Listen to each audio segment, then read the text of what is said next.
មានពេលយប់ណាដែលមិនមានពេលភ្លឺហើយក៏គ្មានព្យុះណាដែលមិនរលាយនោះដែរ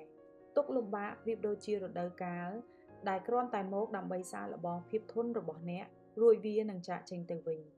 ព្យុះភ្លៀងធ្វើឲ្យយើងទទឹកប៉ុន្តែវាក៏ជួយឲ្យផ្ការីកដែរទុក្ខលំបាកគឺជាអ្នកសាងយើងឲ្យមានតម្លៃនៅក្នុងព្រះគម្ពីរអេសាយជំពូកទី40ខ6បានចែងថាមនុស្សជាតិទាំងឡាយប្រៀបដូចជាស្មៅ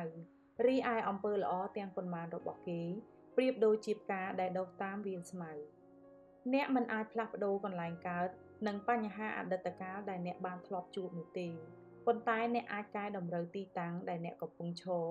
និងផ្លូវជីវិតដែលអ្នកកំពុងដើរបានការផ្លាស់ប្ដូរផ្នត់គំនិតនិងសកម្មភាពគឺសំខាន់ជាងការអង្គុយតូចចិត្តនឹងវាសនាភាពជោគជ័យមិនមែនជាទីបញ្ចប់ឡើយហើយបរាជ័យក៏មិនមែនជាគ្រោះថ្នាក់ដល់ជីវិតដែរអ្វីដែលសំខាន់បំផុតគឺសេចក្តីក្លាហានក្នុងការចាប់ផ្ដើមហើយបន្តទៅមុខជាមួយភាពស្រស់ស្អាត